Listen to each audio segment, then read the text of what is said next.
मुझे बताते हुए प्रसन्नता है कि माननीय प्रधानमंत्री जी प्रवासी भारतीय सम्मेलन का उद्घाटन करने इंदौर पधारेंगे। इसके अतिरिक्त मध्य प्रदेश में 11 और 12 जनवरी को ग्लोबल इन्वेस्टर समिट। मुझे बताते हुए प्रसन्नता है कि माननीय प्रधानमंत्री जी प्रवासी भारतीय सम्मेलन का उद्घाटन करने इंदौर पधारेंगे। इसके अतिरिक्त मध्य प्रदेश में 11 और 12 जनवरी को ग्लोबल इन्वेस्टर समिट होने जा रहा है। प्रवासी भारतीय सम्मेलन में भी और ग्लोबल इन्वेस्टर समिट में भी गुयाना के और सूरीनाम के राष्ट्रपति जी भी पधार रहे हैं। अनेकों देशों के मंत्री आ रहे हैं अलग अलग अपने अपने डेलीगेशंस लेके, और इसलिए मैंने ग्लोबल इन्वेस्टर समिट का भी माननीय प्रधानमंत्री जी से आग्रह किया है कि वो उद्घाटन करें, क्योंकि इंदौर से वो आएंगे तो फिर वहीं दोबारा इतने जल्दी जाना संभव नहीं होता। तो मैंने आग्रह किया कि वर्चुअल उद्घाटन करने की कृपा करें। ग्लोबल इन्वेस्टर समिट की भी हमारी काफ़ी तैयारियां हैं। 68 से ज़्यादा देशों की कृपा करें। ग्लोबल इन्वेस्टर समिट की भी हमारी काफ़ी तैयारियां हैं। 68 से ज़्यादा देशों के बिजनेसमैन, इन्वेस्टर, डेलीगेशंस, 34 देशों के हमारे एम्बेसडर्स और अलग अलग राजनयिक भी वहाँ पधार रहे हैं। फिर मध्य प्रदेश में G20 के अनेकों आयोजन होने हैं। 8 बैठकें मध्य प्रदेश में होनी है, तो उसके बारे में भी माननीय प्रधानमंत्री जी से मार्गदर्शन मिला। हम मध्य प्रदेश के खेलो इंडिया यूथ गेम्स भी मध्य प्रदेश पर संपन्न होना है। आज उसका लोगो भी लॉन्च होगा भोपाल में। तो इन सारे प्रमुख कार्यक्रमों के बारे में माननीय प्रधानमंत्री जी से मैंने मार्गदर्शन लिया है और उन्होंने अनेकों महत्वपूर्ण सलाह सुझाव दिए हैं। इसके अतिरिक्त मध्य प्रदेश में हमने पेसा एक्ट लागू किया है।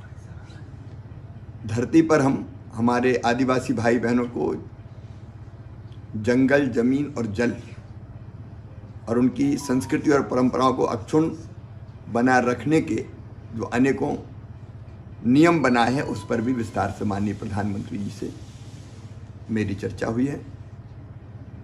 मध्य प्रदेश के विकास के कामों की मैंने जानकारी दी।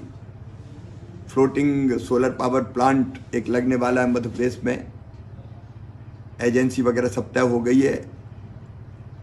बांध के ऊपर सोलर पैनल बिछा के हम बिजली बनाएंगे तो हमारी जमीन भी बचेगी और पानी भी भाप बन के नहीं उड़ेगा।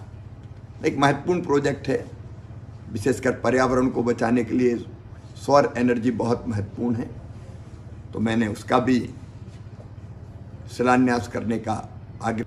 नियम बनाए हैं, उस पर भी विस्तार से माननीय प्रधानमंत्री जी से मेरी चर्चा हुई है। मध्य प्रदेश के विकास के कामों की मैंने जानकारी दी। फ्लोटिंग सोलर पावर प्लांट एक लगने वाला है मध्य प्रदेश में। एजेंसी वगैरह सब तय हो गई है। बांध के ऊपर सोलर पैनल बिछा के हम बिजली बनाएंगे तो हमारी जमीन भी बचेगी और पानी भी भाप बन के नहीं उड़ेगा। एक महत्वपूर्ण प्रोजेक्ट है। विशेषकर पर्यावरण को बचाने के लिए सौर एनर्जी बहुत महत्वपूर्ण है। तो मैंने उसका भी शिलान्यास करने का आग्रह प्रधानमंत्री जी से किया है। प्राकृतिक खेती इस बार मध्य प्रदेश में हमने शुरू की है 53,000 किसानों ने। तो प्राकृतिक खेती के बारे में भी मैंने उनको जानकारी दी है।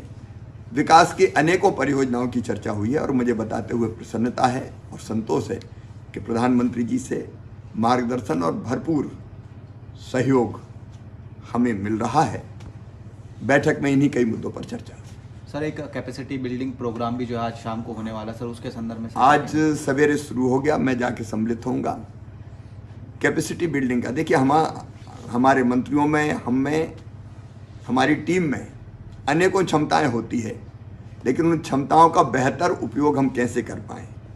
एक एक क्षण का बेहतर उपयोग हो, काम को और बेहतर ढंग से हम कैसे कर पाएँ, चाहे वो डेवलपमेंट के काम हो, चाहे वो जन कल्याण के काम हो, उस काम में हम निरंतर लगे हुए हैं। कैपेसिटी बिल्डिंग उसी दिशा में एक महत्वपूर्ण कदम है। आज बाला सुब्रमण्यम जी, सचिन चतुर्वेदी जी सब भोपाल में हैं और हम लोगों ने तय किया है आत्मनिर्भर मध्य प्रदेश, अधोसंरचना का विकास, 10 उपलब्धियां और 10 चुनौतियां। उस पर मंत्रियों के अलग अलग समूह बने हैं और चर्चा प्रारंभ हो गई है। मैं भी अब सीधे यहाँ से भोपाल जाके उस चर्चा में शामिल हूँ। हमसे जुड़े रहने के लिए हमारे YouTube चैनल को सब्सक्राइब करें और नई वीडियो की नोटिफिकेशन के लिए बेल आइकॉन को दबाएं। अगर आप ये वीडियो Facebook पर देख रहे हैं तो लाइक जरूर करें और ज्यादा से ज्यादा शेयर करें। धन्यवाद।